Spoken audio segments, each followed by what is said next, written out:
Entonces les voy a platicar sobre las estrellas, el ciclo de vida de las estrellas, cómo nacen, viven y mueren. Yo estoy enfocado en mi proyecto de doctorado sobre cómo nacen las estrellas, pero ahora vamos a tratar de resumir cómo es el ciclo completo de vida de las estrellas. Y si todo sale bien en la plática, espero que al final, en esta serie de figuras, que todos la podamos entender. Es el objetivo de la plática. Entonces, el contenido de la plática es el siguiente. Les voy a platicar un poco de la formación de estrellas y a la par pues va a ser de cómo se forman los planetas y cómo se forman los grupos de estrellas o las asociaciones. Después, cómo viven las estrellas, cómo se clasifican, cuáles son los tamaños de las estrellas, los colores, cómo se produce el brillo de las estrellas, es algo también muy importante y también lo vamos a tocar. Y finalmente pues voy a platicar sobre cómo evolucionan o cómo mueren las estrellas. Aquí se separan en las estrellas menos masivas, que son las estrellas similares al Sol, y las estrellas más masivas. Entonces vamos a estudiar por separado la muerte de estos dos tipos de estrellas. Entonces lo primero es preguntarse qué es una estrella. Eso va a ser en 3 videos. Uno enfocado en lo que es la estrella, otro enfocado en la parte de planetas y otro cómo se producen los grupos de estrellas. Entonces empezamos por el de las estrellas. En el universo existen gigantescas nubes de gas y igual como las estrellas es principalmente el hidrógeno. Y esas nubes de gas son las partes más frías en el universo, llegan a los menos 270 grados, son grados centígrados, son unas regiones muy muy frías. Y en esas nubes se encuentran en una especie de equilibrio, pero luego algo la saca de equilibrio y en algunas partes de la nube se empieza a agrupar el material, se empiezan a hacer unos núcleos con más gas que el resto de la nube y se empiezan a formar, como se va a ver aquí, como unos filamentos que son regiones más densas que el resto de la nube. Luego, el núcleo que está acumulando material se hace cada vez más caliente, al grado que se hace tan caliente el núcleo que se prende la estrella. Ahora les platico cómo es que se prende la estrella, pero el punto es que cada vez que el núcleo va acumulando material, se va haciendo más y más y más caliente esa región de la nube. Y es cuando se prende el núcleo, es cuando nace la estrella. Pero si todavía hay material, como vemos aquí en el centro estaría la estrella, pero aún alrededor tiene lo que se conoce como un disco circunestelar, que es un disco plano, bueno, relativamente plano, que está compuesto por gas y polvo. Y ese disco es muy importante porque de ahí se van a formar los planetas.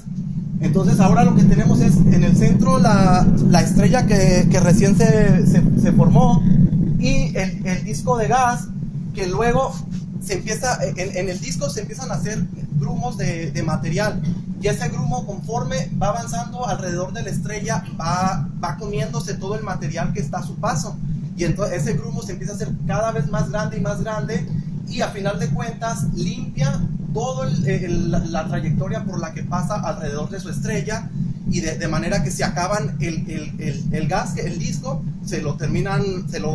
básicamente se lo comen y se forman los planetas. Parte del disco también se va a la estrella y otra parte del disco también se evapora, pero básicamente de ese disco se forman las estrellas. Así es como de ese disco se forman los planetas. Así es como con este escenario básicamente es como se formó el Sol y nuestros planetas. Luego, de la nube donde se forman las estrellas, o sea, de una nube no nace una sola estrella.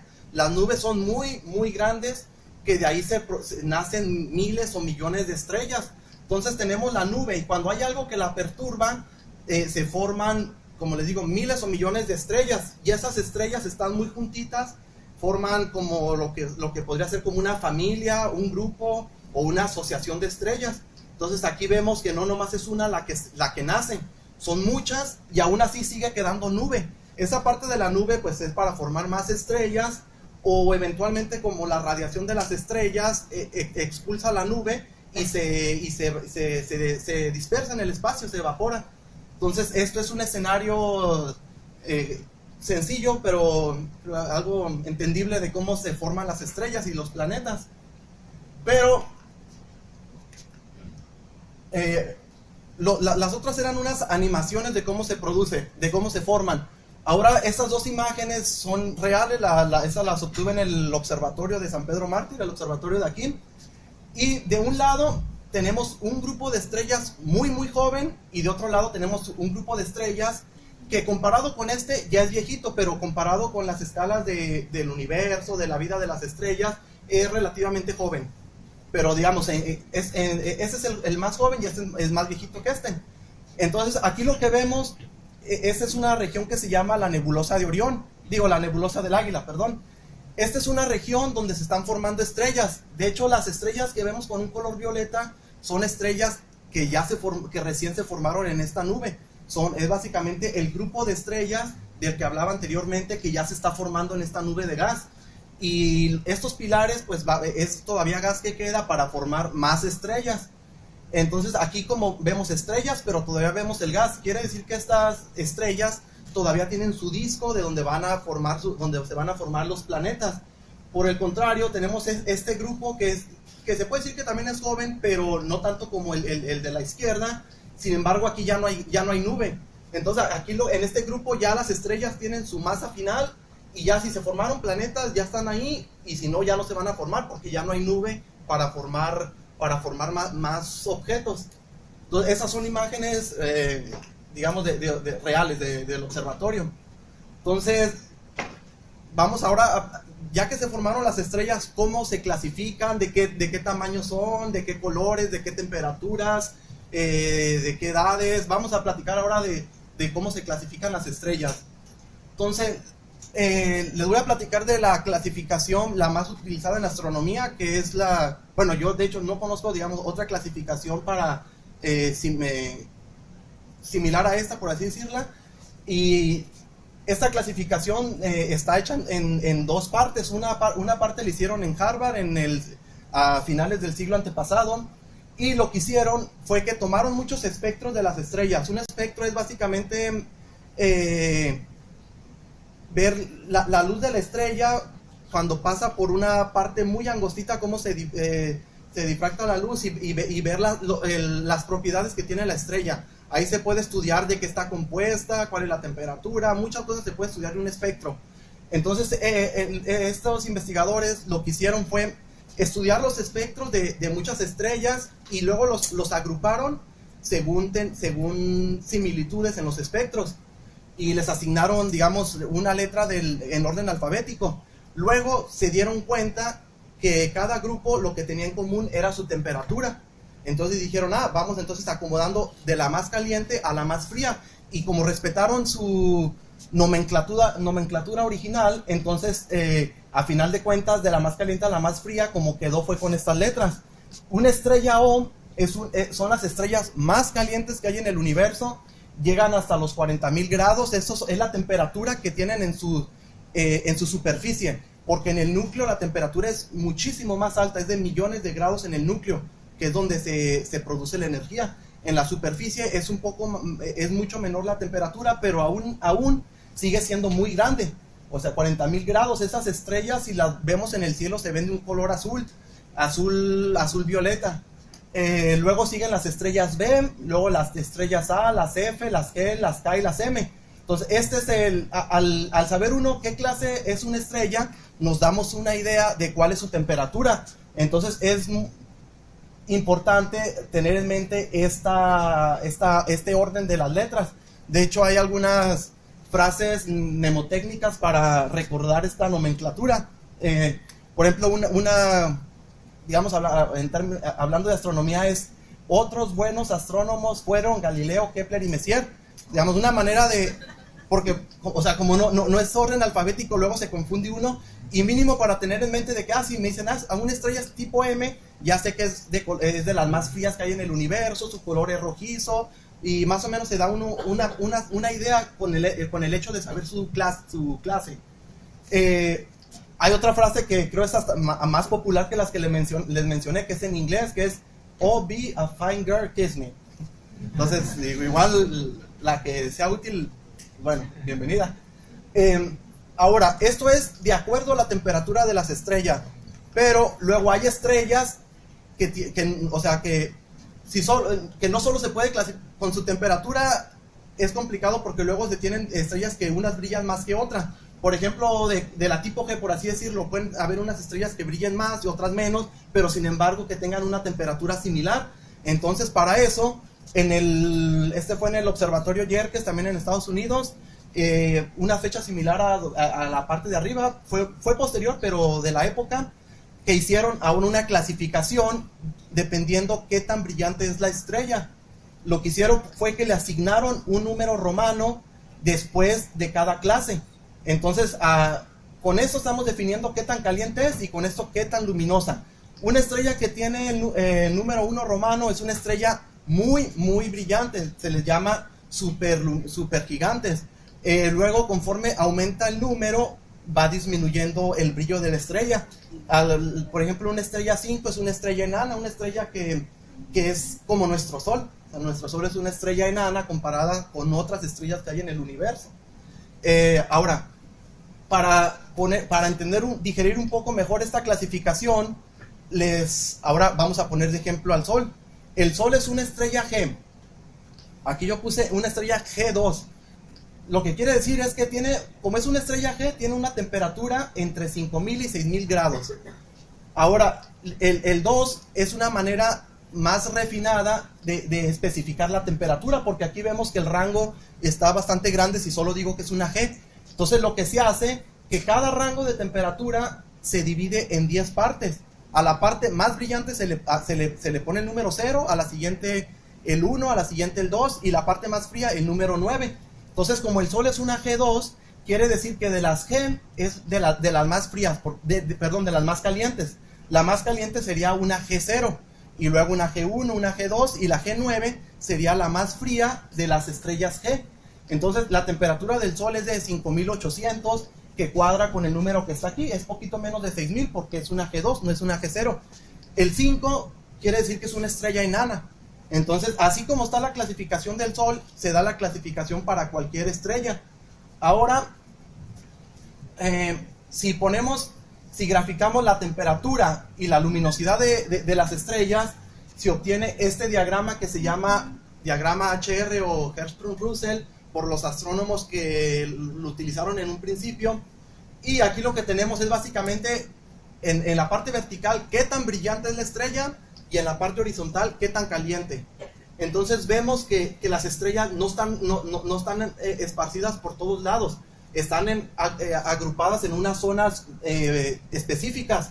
Sobre todo aquí sobresale esta secuencia que se le llama secuencia principal. En esta parte es donde vive la mayor parte del tiempo una estrella. Una estrella como el Sol, por ejemplo, aquí lo tenemos. ¿En qué parte está? Más o menos aquí la luminosidad están dadas respecto al Sol. Entonces el Sol pues tiene la luminosidad de 1, su temperatura más o menos de 6000. Una estrella como el Sol vive alrededor de 10,000 millones de años en esta secuencia. Después, ya les voy a platicar más adelante, las estrellas evolucionan y pasan por esta fase, y algunas terminan en esta fase. Pero ahora lo importante de este diagrama es ver cómo al fijar la luminosidad de una estrella y su temperatura, ya básicamente estamos dando los parámetros más importantes de una estrella. Este es un diagrama esquemático. O sea, en la realidad una estrella en el telescopio no se observa una bola así grande. En el telescopio se observan puros puntitos. Cada estrella se observa como un puntito en el telescopio porque están muy muy lejos. Entonces ahora les voy a mostrar un diagrama real con datos reales. Este diagrama lo hice con datos de un satélite que digamos ya dejó de funcionar, que se llama Hipparcos. Y aquí lo que hice básicamente dije, bueno, básicamente es el diagrama anterior, pero con parámetros que se obtienen directamente del telescopio, que es qué tanto brilla una estrella y cuál es su color, que básicamente está muy relacionado con la temperatura. Entonces lo que vemos es que se forma la misma secuencia que les hablaba anteriormente, que es la secuencia principal. Entonces aquí vemos la mayoría de las estrellas, no sé, más del 90% están en esta secuencia, y unas pocas están en la parte de gigantes y subgigantes, y algunas en la parte de enanas blancas. Entonces, si vamos al cielo y escojo una estrella al azar, y luego la grafico aquí, lo más seguro es que vaya a caer en la secuencia principal, porque es donde pasan la mayor parte de su vida las estrellas. Entonces, ahora, como vimos, hay estrellas ya vimos de muchas temperaturas, muchas luminosidades, y de varios tamaños que está relacionado con la luminosidad. Ahora voy a poner un video para darnos una idea de los tamaños de las estrellas, comparado incluso, bueno, empieza con astros con los planetas del sistema solar. Entonces, bueno, vemos primero nuestra luna, luego vemos el planeta más pequeño, Mercurio. Vemos cómo, bueno, van los planetas rocosos. Aquí es Venus, que es de un tamaño similar al de la Tierra. Luego vienen los planetas gaseosos, que son los gigantes. Aquí tenemos, bueno, Saturno, y luego aquí viene Júpiter, que es el planeta más grande. Entonces vayan dándose una idea esto está a escala, es la idea de darnos una idea.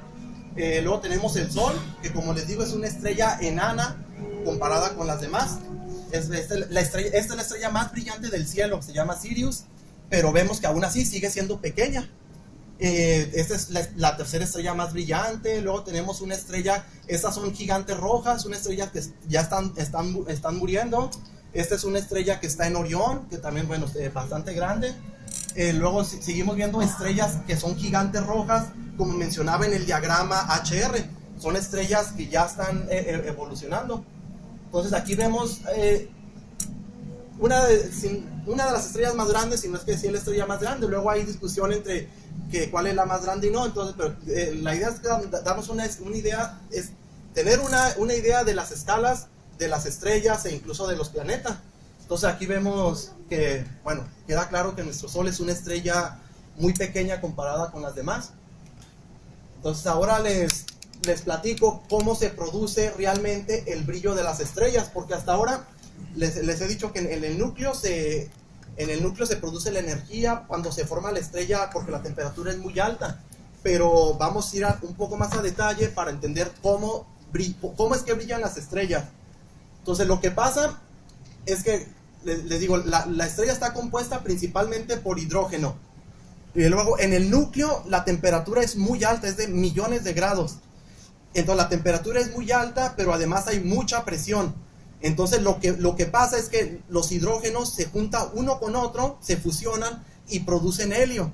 Pero en ese proceso se libera energía, que es digamos, esta partícula blanca que sale. Y así como se dan estas fusiones, ocurren muchas fusiones en el núcleo de la estrella. Entonces eso, a final de cuentas, hace que la estrella brille, y vemos, por eso decimos que tiene su brillo propio, porque no depende de que alguien la esté iluminando, como los planetas. Los planetas, por ejemplo, se ocupan que la estrella los ilumine para que luego el planeta refleje la luz y ya lo veamos. En cambio las estrellas no, las estrellas tienen su propio brillo. Entonces así como se produce esta colisión, esta fusión, se producen muchas en el centro, en el núcleo de la estrella. Y esto es lo que mantiene en equilibrio a la estrella, porque sabemos que la gravedad lo que hace es que quiere que todo colapse. Entonces si la estrella no estuviera brillando, colapsaría, que es como nace una estrella. El gas empieza a colapsar, pero luego hay algo que se opone al colapso, y eso que se opone es la presión que genera la radiación. Entonces aquí lo que tenemos es una especie de equilibrio entre la gravedad que quiere colapsar a la estrella y la radiación que lo que quiere es que expulsara las capas de la estrella. Entonces a este equilibrio se le llama hidrostático, y es en este equilibrio es donde es cuando la estrella está en secuencia principal. Entonces en este tipo de equilibrio la estrella vive la mayor parte de su vida. Ahora vamos a todavía un poco más hablar un poco más del brillo de las estrellas. Como primera aproximación se puede pensar que el brillo de las estrellas es similar a estas curvas. A estas curvas se le llama radiación de cuerpo negro, que lo que es un cuerpo negro es Básicamente es un cuerpo que absorbe toda la luz que le llega y luego la emite, y al emitirla lo hace en todo el espectro electromagnético, desde los rayos gamma, rayos X, ultravioleta, en el óptico, en el infrarrojo, y así en todo el rango electromagnético emite esa luz. Entonces vamos a pensar una estrella como primera aproximación como un cuerpo negro. Entonces aquí lo que tenemos es qué tan brillante, en el eje vertical, qué tan brillante es la estrella, y en el eje horizontal el color de la estrella. Entonces aquí vemos que las estrellas, aquí igual está la nomenclatura de la clasificación espectral de las estrellas. Entonces vemos que una estrella tipo O, su pico, entre más alto esté la curva, más brillante es la estrella. Entonces aquí vemos la más brillante, pues es una estrella O, que es lo que ya les había mencionado al inicio. Lo interesante es que ese pico está en el ultravioleta. Quiere decir que una estrella O, una de las estrellas más calientes del universo, bueno, las más calientes del universo, la mayor parte de su energía la emiten en el ultravioleta. Conforme nos vamos a las estrellas más frías, su pico se empieza a acercar a la parte óptica. De hecho, una tipo G, que es la amarilla, que es como nuestro Sol, su pico de emisión está más o menos en el óptico. Entonces, digamos, es en la parte donde más radiación emite el Sol, en la parte que podemos observar con nuestros ojos. Ahora, si nos vamos a las estrellas más frías, llegamos a las estrellas M.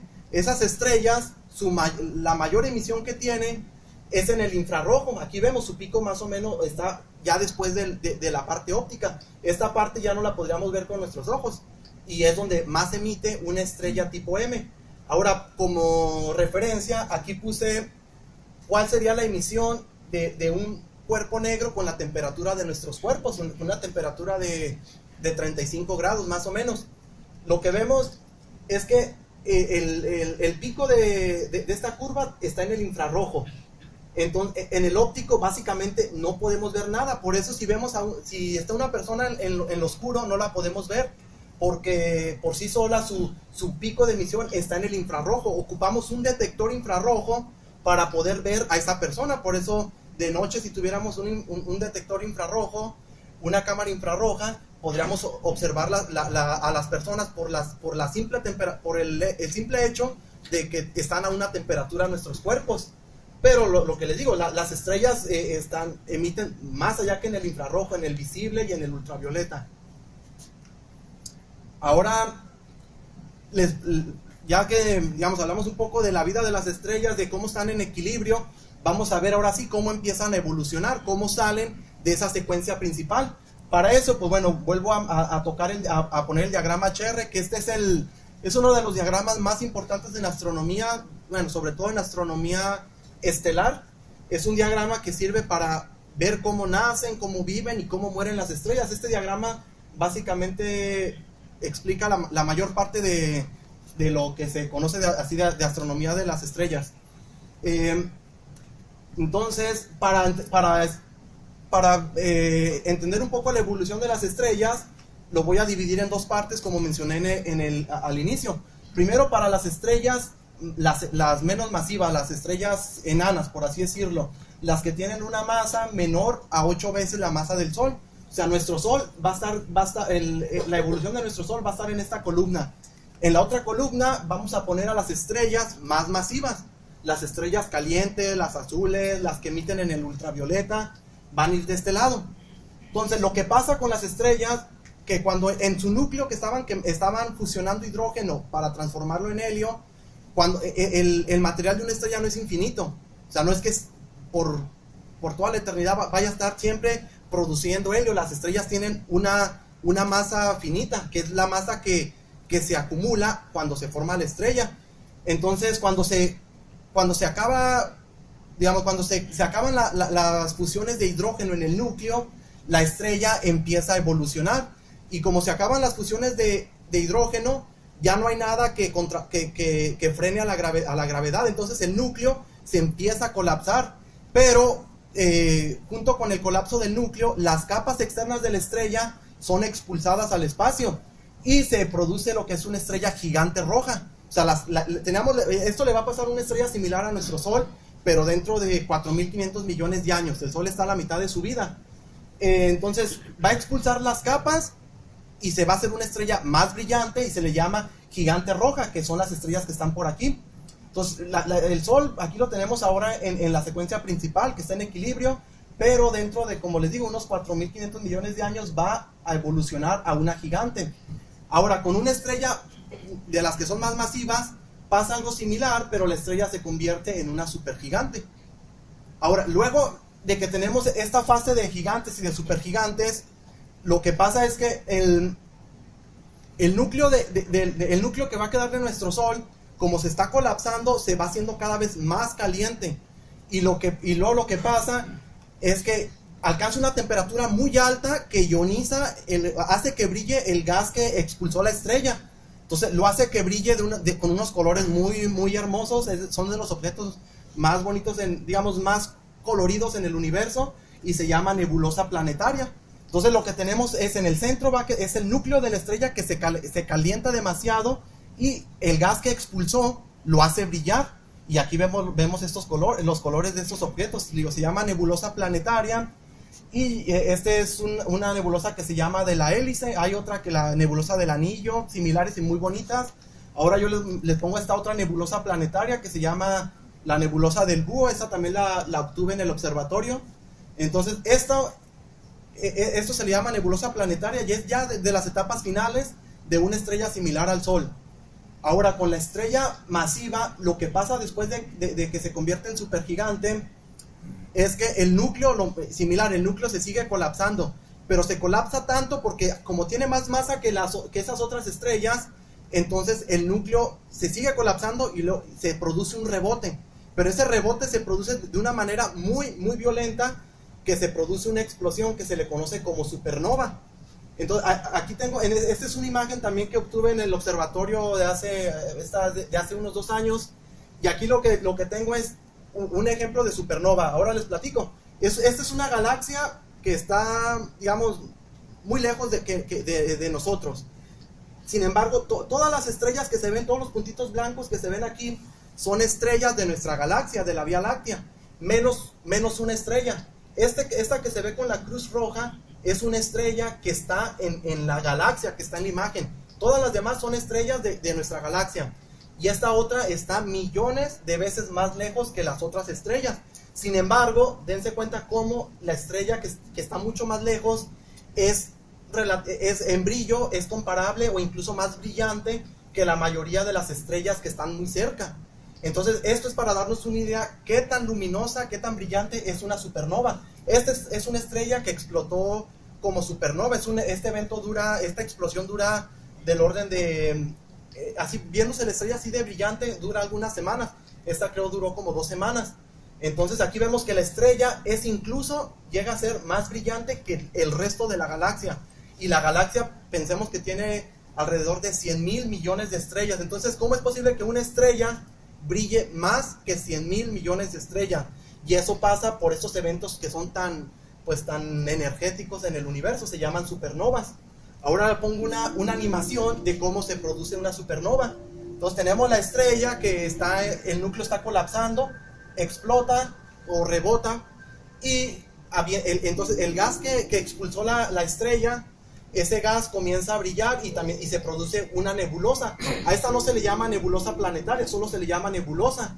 Y tiene también unos colores muy bonitos, pero lo característico es que en el proceso de una estrella de baja masa, los elementos abundantes es como el carbono, el oxígeno, y en estas estrellas, además, en esta supernova, además de esos elementos, aquí tenemos elementos más pesados. Aquí ya tenemos elementos como el silicio, el hierro. Entonces, los elementos pesados se producen en los núcleos de las estrellas. Como les digo, como se produce el helio, se produce el carbono, el oxígeno, el nitrógeno, todos los elementos se producen en el núcleo de las estrellas. Pero una estrella de baja masa solo alcanza a producir hasta carbono y oxígeno, no produce elementos más pesados porque no tiene la masa suficiente. En cambio, una estrella masiva produce hasta fierro. El fierro es el elemento más pesado que se puede producir en el núcleo de una estrella, y ese se alcanza en las estrellas masivas. Luego, ahora que tenemos ya la nebulosa planetaria, regresando, En el centro, aquí en el centro hay una estrellita. Ese puntito es el núcleo original, el núcleo de la estrella, que ya está evolucionando. A ese núcleo, ya cuando el gas se va expandiendo, en algún momento pues se deja de ver o se esparce por el espacio, y lo que queda es un núcleo muy caliente que se le llama enana blanca. De hecho, estos objetos son unos objetos muy compactos en el universo, que es, para tener una idea, es como si tuviéramos la masa del Sol, pero en el tamaño de la Tierra. Para asimilar un poco mejor, en el Sol cabe 1.000.000 de tierras.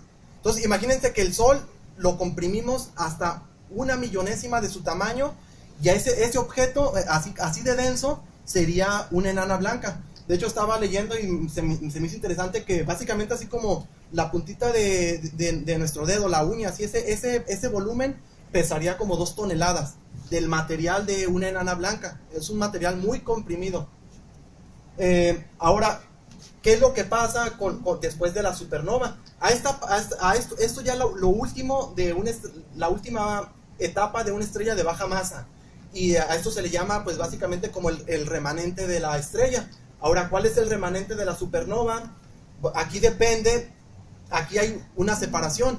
Depende de cuál era la masa original de la estrella. Si tenemos una estrella que tenía una masa menor aproximadamente a 25 veces la masa del Sol, lo que se produce es una estrella de neutrones. Esta es una estrella, digamos, es algo similar a la enana blanca. La diferencia es que esta enana blanca, digamos, ya está tan comprimida que detiene el colapso.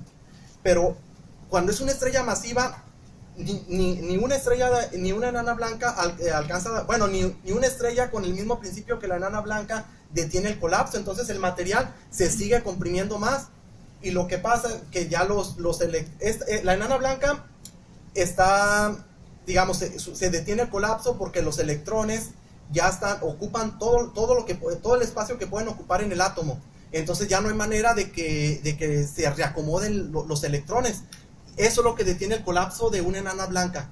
Pero en una estrella de neutrones, la presión de las capas externas del núcleo es tan grande que ni esta presión es suficiente. Entonces lo que pasa es que se fusionan los protones y los electrones y producen neutrones. Entonces todos los átomos que habían en el núcleo producen neutrones, y por eso se le llama estrella de neutrones, porque básicamente ya lo único que hay son neutrones, y la presión que soportan esas estrellas es mayor a la que soporta esta. Por eso esta presión de neutrones sí es suficiente para frenar el colapso de la estrella. Pero ahora, cuando tenemos una estrella todavía más masiva que esto, mayor a 25 veces la masa del Sol, ni siquiera esta presión es suficiente para frenar el colapso. Entonces aquí lo que pasa es que se va comprimiendo mucho el núcleo, y lo que se produce es un hoyo negro, un agujero negro. Entonces estas son son los objetos más, digamos, ya aquí es todo un tema, un agujero negro, que si es una singularidad, que muchas cuestiones, pero esto es una manera como se originan los agujeros negros, con el núcleo de una estrella muy masiva que se está colapsando, y no hay manera de frenar el colapso, y se produce el agujero negro. Entonces este es un esquema general de cómo mueren las estrellas. Entonces ya tenemos lo que le va a pasar a nuestro Sol y lo que le pasa a las estrellas más brillantes. Ahora vamos a regresar a la imagen que tenía en el inicio de la plática, en la presentación. Entonces, para digamos, resumir lo que les he comentado. Entonces, en el universo tenemos las nubes de gas, mucho más grandes que estas, pero bueno, ponemos esta de ejemplo, que es la nebulosa del Águila. Entonces, estas nubes empiezan a formar estrellas, y se forman estrellas pues de muchos tamaños, de muchos colores. Las estrellas más pequeñas, las más frías, son de color rojas, son similares a nuestro Sol. Luego tenemos las estrellas más luminosas, las más brillantes, que en el cielo las vemos de un color azul violeta. Incluso las blancas ya son muy calientes. Y luego esas estrellas, cuando mueren, bueno, depende de la masa que tiene la estrella, depende cómo va a morir. Una estrella de baja masa pues muere como una nebulosa planetaria, Una estrella masiva muere como una supernova, pero al final de cuentas, lo importante es de que las estrellas cuando mueren, cualquier estrella avienta al espacio parte del gas que tenía. Luego ese gas, eventualmente, pues como se va expandiendo, se termina por juntarse con las nubes de gas y se regresa al ciclo anterior. Entonces este gas se junta con las nubes que están desde el origen del universo y luego de estas nubes se vuelven a formar estrellas. La diferencia va a ser que cada generación nueva de estrellas van a tener elementos más pesados. Por ejemplo, nuestro sol, aquí en el sol hay hasta fierro. En la Tierra, por ejemplo, tenemos oro, plata, elementos más pesados que el fierro, lo que quiere decir que esos elementos ya se produjeron en la muerte de una estrella. Entonces, por eso luego dicen que somos cenizas o no sé, polvo de estrellas, porque básicamente para que nosotros estuviéramos aquí con todos los elementos que tenemos que conforman nuestro cuerpo, ya tuvo que haber una supernova que lanzó al espacio ese material, que luego se llegó a una nube de gas y luego se formó el sol, la tierra, y por eso nosotros tenemos los elementos pesados. Pues muchas gracias.